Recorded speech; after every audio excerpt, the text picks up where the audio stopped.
Good morning mga kapatid, magandang umaga po sa lahat. Welcome again to my channel, Brother Oji po. Nandito na naman po ulit ako, kagaya ng dati para mag-share sa inyo ng aking devotion ngayong araw na to. Dito po sa Juan chapter 8, verse 1 hanggang hanggang 59. Verse 1 hanggang verse 59 po ang aking sharing ngayong araw na to. Bago po tayo mag-umpisa, tayo po ay mananalangin. Sige po, magsiyuko po tayo. Yes Lord, aming Diyos na makapangyarihan sa lahat, maraming salamat po. Una Lord, sa umagang ito dahil ginising mo kami ng maayos at malakas ang katawan. Salamat sa pagbigay mo na naman sa amin ng isang pagkakataon sa aming mga buhay, O Diyos. Salamat po, Lord. Salamat, Jesus. Salamat, Holy Spirit. At salamat din, Lord, sa pinagkaloob mo na naman sa araw na to upang kami makapag-aral, makarinig at magbasa ng iyong mga makapangyarihang salita, O Diyos. Salamat, Lord. Salamat, Jesus. Salamat, Holy Spirit. At nawa, Lord, palagi mong buksan ang aming mga puso't isipan upang maunawaan namin ang aming mga maririnig, mapapag-aralan, mababasa, at maitatak ito sa kailaliman ng aming mga puso, O Diyos.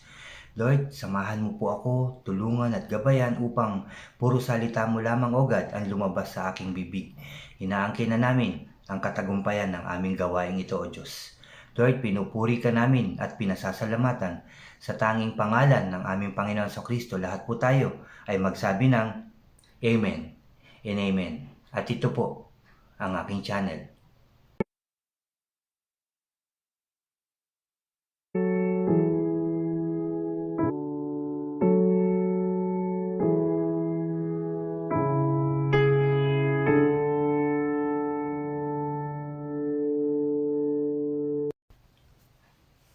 Hello po mga kapatid at yung mga bago po dyan sa aking channel, huwag nyo pong kalimutan na mag-subscribe at pakilike nyo po yung aking mga sharing, yung aking mga videos, pakishare nyo rin po. At mag-comment po kayo mga kapatid at huwag nyo kalimutan i-click ang notification bell para updated din po kayo sa mga iba ko pang i-upload. Salamat po. At ito nga po mga kapatid dito sa Juan chapter 8. Ang aking sharing ngayon. Umpisahan na po natin. Si Jesus naman ay pumunta sa bundok ng mga Olibo. Kinabukasan maaga pa yan, nagbalik na siya sa templo. Lumapit sa kanya ang lahat. Kaya't umupo siya at nagsimula siyang magturo. Dumating noon ang mga tagapagturo ng kautusan at mga pariseyo na may dalang isang babaeng nahuli sa pangangalo niya. No, may dinala sa ating Panginoon sa Kristo na babaeng galing sa pangangalo niya, sabi dito. Iniharap nila ito sa karamihan at sinabi kay Jesus, Guro, ang babaeng ito'y nahuli sa aktong pangangalo niya. Ayon sa kautusan ni Moses, dapat batuhin hanggang sa mamatay ang mga katulad niya. Ano naman ang masasabi ninyo? Itinanong nila ito upang subukin siya at nang may maiparatang sila laban kay Jesus, ano raw ang gagawin ng ating Panginoon sa Kristo. Ngunit yumuko lamang si Jesus at nagsulat sa lupa at sa pamamagitan ng daliri. No, yumuko nung sinabing gano'n, nung may nilapit na babaeng galing sa pangangalo niya, ay yumuko lang ang ating Panginoon sa Kristo at nagsulat siya, no, sa pamamagitan ng kanyang daliri. Patuloy sila sa pagtatanong kaya tumayo si Jesus at nagsalita. No, patuloy na pagsasalita. Anong gagawin mo? Sabi ganyan. Sabi pa dito, kaya tumayo si Jesus at nagsalita. Ang sino man, sabi dito, sa inyo na walang kasalanan ang siyang maunang bumato sa kanya. No, dun sa babae galing daw sa pangangalo niya. Sabi ng Panginoon sa Kristo, kung sino man sa inyo, sabi dito, ulitin ko lang, ang sino man sa inyo na walang kasalanan, siya ang unang bumato. Sabi pa dito, nang marinig nila iyon, sila'y isa-isang umalis. Simula sa pinakamatanda, iniwan nila ang babaeng nakatayo sa harap ni Jesus. Tumayo si Jesus at nagtanong sa babae, nasaan na sila? Wala na bang humahatol sa iyo? Wala po, Ginoo, sagot ng babae. Sinabi ni Jesus, hindi rin kita hahatulan. Umuwi ka na at mula ngayon ay huwag ka nang gumawa ng kasalanan. No? Ulitin ko lang, tinanong ng ating Panginoon Kristo, nasaan na sila? At sagot ng babae, wala na, Ginoo, sagot ng babae. Sinabi ni Jesus, hindi rin kita hahatulan dahil hindi po bumaba ang ating Panginoon Kristo upang tayo ay hatulan. Umuwi ka na at mula ngayon ay huwag ka nang gumawa ng kasalanan. Amen. Muling nagsalita si Jesus sa mga Pariseo. Sinabi niya, ako ang ilaw ng sanlibutan. Ang sumunod sa akin ay magkakaroon ng ilaw sa kanyang buhay at di nalalakad sa kadiliman. No? Ang sumunod, sabi dito, sa akin ay magkakaroon ng ilaw. Sabi dito. At magkakaroon siya ng buhay at hindi nalalakad sa kadiliman. Amen. Sinabi naman sa kanya ng mga Pariseo, ikaw lang ang nagpapatotoo tungkol sa iyong sarili.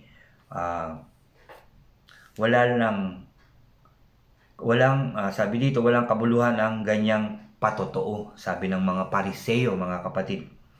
Sumagot si Jesus, kahit ako ang nagpapatotoo tungkol sa aking sarili, totoo naman ang aking sinasabi sapagkat alam ko kung saan ako nanggaling at kung saan ako pupunta, ngunit hindi ninyo alam ang aking pinanggalingan at ang aking pupuntahan. Humahatol kayo ayon sa mga pamantayan ng tao, ngunit hindi ako humahatol kanino man. At humahatol man ako, tama ang aking paghatol sapagkat hindi lamang ako ang humahatol, kundi kasama ko ang Ama na nagsugo sa akin. Amen. Nasusulat, sabi dito, nasusulat sa inyong kautusan na dapat tanggapin ang patotoo ng dalawang saksi. Nagpapatotoo ako tungkol sa aking sarili at nagpapatotoo rin ang Ama na nagsugo sa akin. Amen. Siya ay tinanong nila, nasaan ang iyong ama? Sumagot si Jesus, hindi ninyo ako kilala at hindi rin ninyo kilala ang aking ama. Kung kilala ninyo ako, kilala niyo rin ang aking ama. Sabi ng ating Panginoon Kristo. Kaya kilala natin ang ating Panginoong Kristo. Kaya kilala rin natin ang kanyang ama na nasa langit. Amen.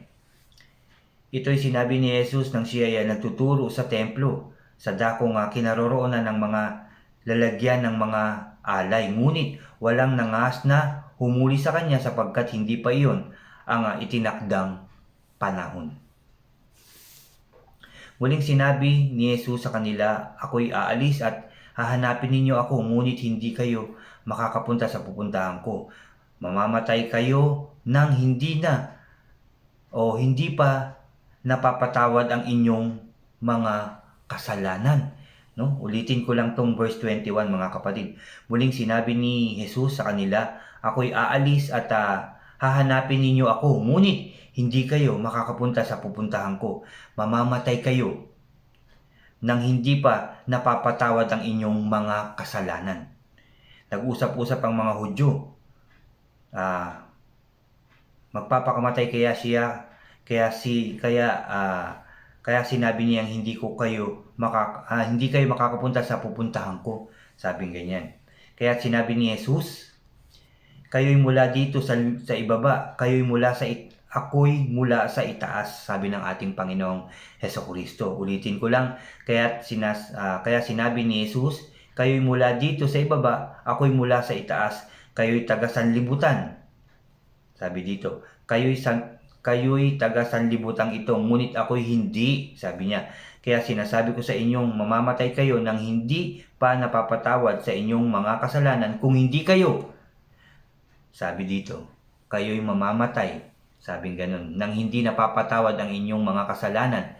Kung sabi dito, kung hindi kayo maniniwalang ako'y ako, Sabi dito, kung kayo'y hindi maniniwala, kung kayo'y hindi maniniwalang ako'y ako nga, mamamatay nga kayo nang hindi pa napapatawad sa inyong mga kasalanan. Pero tayo'y alam natin kung sino ang ating Panginoong Hesukristo, at siya ang ating Panginoon na anak ng ating Diyos na bumaba dito sa lupa upang tayo ay mapatawad sa ating mga kasalanan, upang iligtas niya tayo sa ating mga kasalanan. Amen. Sino ka nga ba talaga? Tanong nila. Sumagot si Jesus, matagal ko nang sinasabi sa inyo kung sino ako. No? Matagal ko nang sinasabi, sabi ng ating Panginoong Hesukristo, kung sino ako. Sabi pa dito, marami akong masasabi at maihahatol laban sa inyo, ngunit totoo ang sinasabi ng nagsugo sa akin, at ang naririnig ko sa kanya ang ipinapahayag ko sa sanlibutan. No? Kung ano yung sinasabi sa kanya ng kanyang ama, yun ang kanyang sinasabi, tinuturo, hinahayag sa atin lahat. Hindi nila nauunawaan na ang ama ang tinutukoy niya. Kaya sinabi ni Jesus, kapag naitaas na ninyo ang anak ng tao, malalaman ninyong ako nga. Wala akong ginagawa batay sa sarili kong kapangyarihan. Ang ipinasasabi lamang ng ama, ang siya ko nga sinasabi. At kasama ko ang nagsugo sa akin, at hindi niya ako iiwanan. Sapagkat lagi kong ginagawa ang kalugod-lugod sa kanya, no? Kaya dapat din tayo, mga kapatid, gawin din natin ang nakakalugod sa ating Diyos Ama, no? Upang makasama din natin siya sa lahat ng oras. Ibig sabihin, maging mabuti tayo, magmahal tayo ng totoo sa ating kapwa, at magpatawad at magpakumbaba ng totoo, mga kapatid. Sundin natin ang ating Diyos at ibigin natin siya ng buong puso at kaluluwa, buong pag-iisip at buong kalakasan. Amen. Sabi pa dito, maraming nakarinig dito ang sumampalataya sa kanya. Sinabi naman ni Jesus sa mga Hudyong naniniwala sa kanya, kung tinutupad ninyo ang aking aral, kayo nga'y tunay na mga alagad ko. Makikilala ninyo ang katotohanan, at ang katotohanan ang magpapalaya sa inyo kung susunod sa ating Panginoong Hesukristo. No? Sabi niya dito, sinabi naman ni Jesus sa mga Hudyo naniniwala sa kanya, kung tinutupad ninyo ang aking aral, kayo nga'y tunay na mga alagad ko. Makikilala ninyo ang katotohanan, at ang katotohanan ang magpapalaya sa inyo. Sumagot sila, kami ay mula sa lahi ni Abraham, at kailan may hindi kami naalipin ni numan. Paano mo masasabing papalayain kami? Sumagot si Jesus, pakatandaan ninyo, ang namumuhay sa kasalanan ay alipin ng kasalanan. Mga kapatid, pakinggan nyo po. Pakinggan po natin ito. Verse 34 po ng chapter 8. Sumagot si Jesus, pakatandaan ninyo, ang namumuhay sa kasalanan ay alipin ng kasalanan. Ang alipin ay hindi kabilang sa pamilya sa habang panahon. Subalit ang anak ay kabilang magpakailanman. Kayo'y tunay na lalaya kapag pinalaya kayo ng anak, no? Sabi ng ating Panginoon Hesukristo yan, mga kapatid. Ulitin ko lang, ang alipin ay hindi kabilang sa pamilya sa habang panahon. Subalit ang anak ay kabilang magpakailanman. Kayo'y tunay na lalaya kapag pinalaya kayo ng anak. Nalalaman kong mula kayo kay Abraham, ngunit pinagsisikapan ninyo akong patayin. Sapagkat ayaw ninyong tanggapin ang aking mga aral. Ang sabi dito sa verse 38, mga kapatid, ang nakita ko sa aking ama, ang siya ko nga sinasabi sa inyo, at ang naririnig ninyo sa inyong ama ay siya namang ginagawa ninyo. Sumagot si Abraham, ang aming ama. Sinabi sa kanila ni Jesus, kung kayo'y tunay na mga anak ni Abraham, tinularan sana ninyo ang kanyang ginawa. Ano? Kung kayo'y mga tunay na anak ni Abraham, tinularan ninyo sana ang kanyang mga gawa, sabi ng ating Panginoong Kristo. Sinasabi ko lang ang katotohanan naririnig ko mula sa Diyos, ngunit pinagsisikapan ninyo ako'y patayin. Hindi ganon, sabi dito. O hindi ganoon ang ginagawa ni Abraham. Ang ginawa niyo'y tulad ng ginawa ng inyong ama. Sumagot sila, hindi kami mga anak sa labas.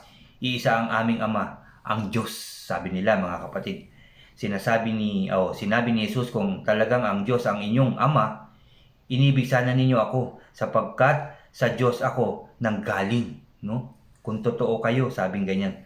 Kung talagang ang Diyos ang inyong ama, inibig sana ninyo ako sapagkat sa Diyos ako nanggaling, sabi ng ating Panginoong Hesukristo.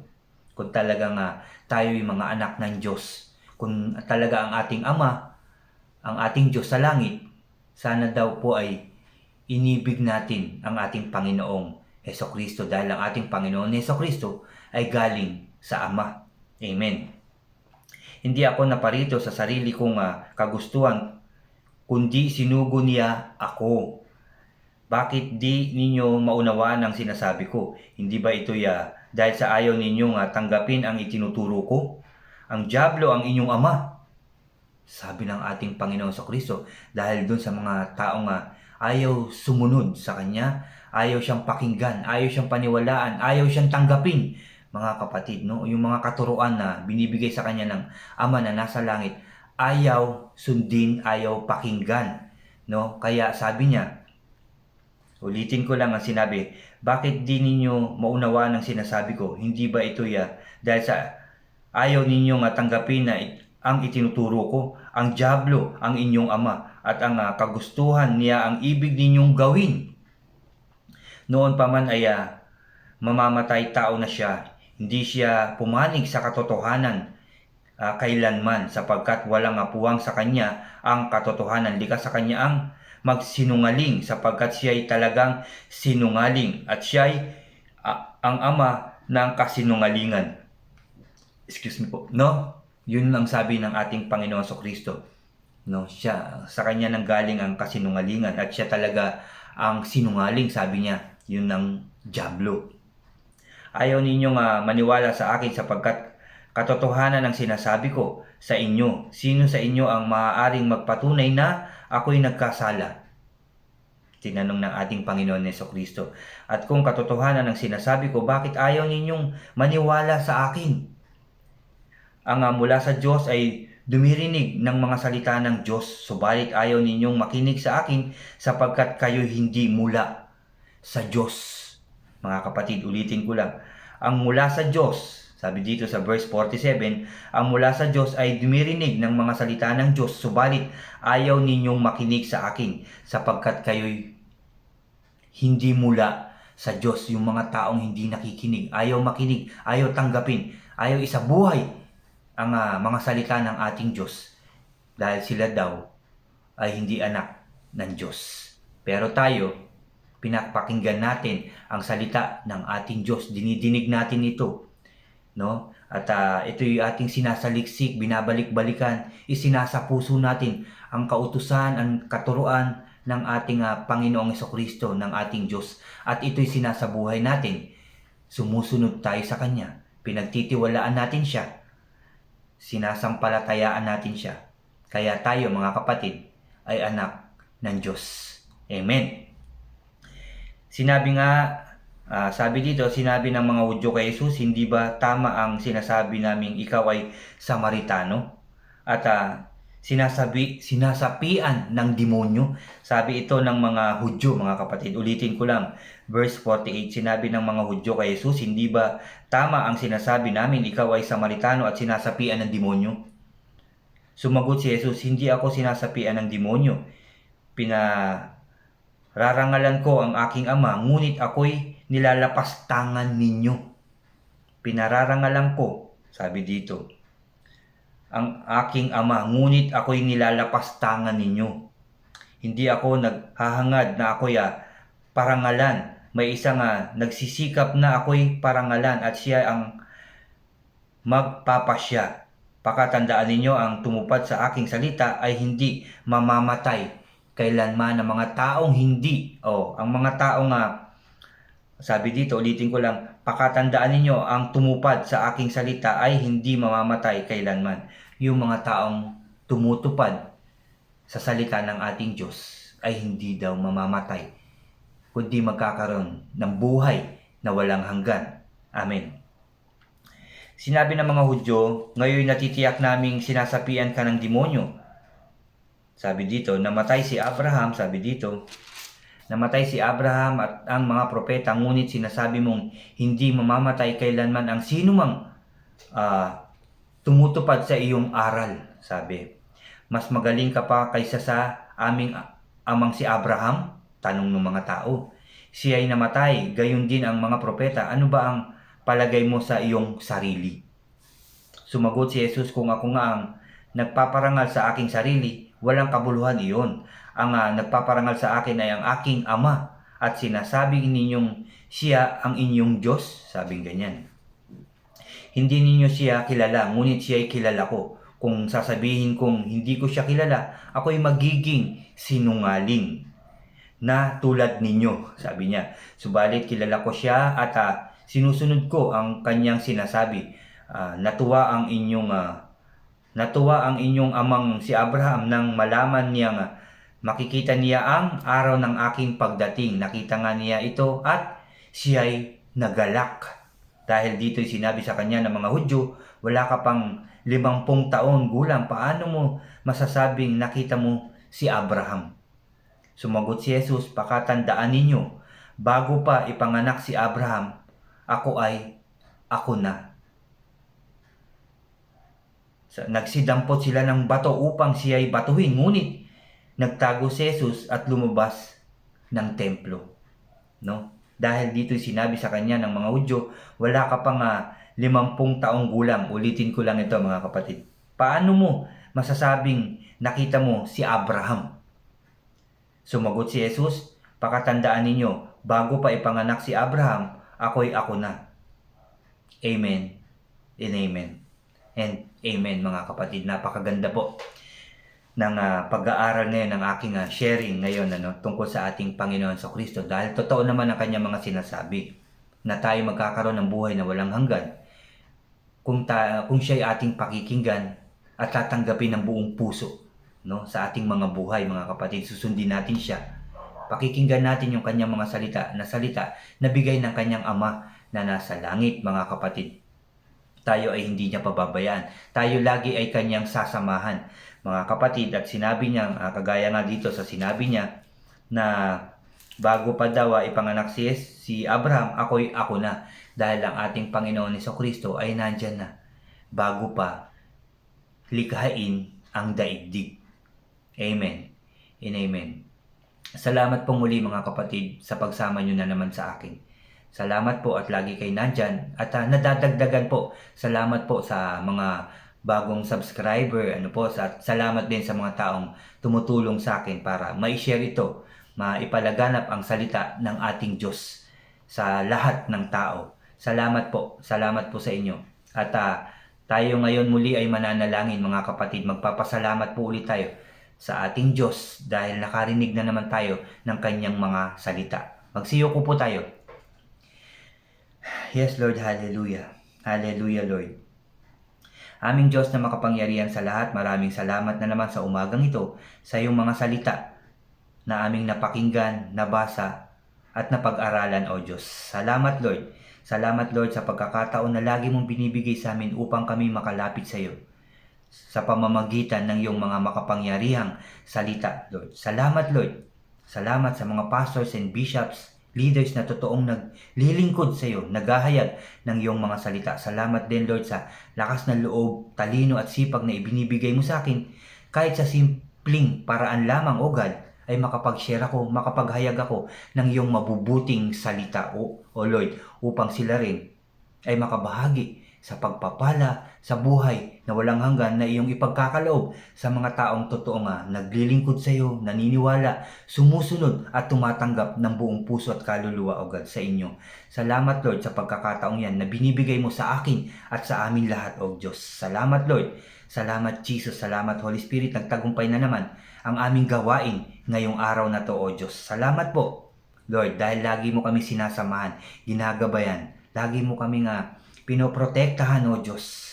Salamat Father God.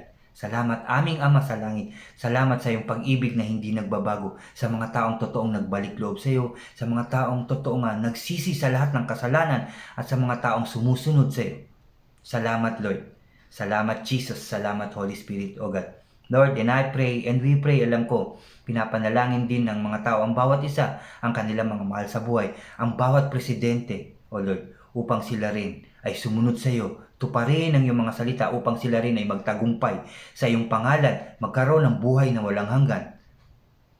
Hanggat nandito o God sa mundong ito, hindi mo kami pababayaan. Ang mga taong sumusunod sa iyo, nakikinig, nagmamahal, ay hindi mo pababayaan. Yan ang iyong pangako o Diyos at lagi mo pong sasamahan. Kaya Lord, we claim it, Father God, na magiging maayos na ang aming mundo. Hindi lang ang bansang Pilipinas, hindi lang Israel, hindi lang ang Japan, kundi buong mundo, Father God, lahat ng bansa.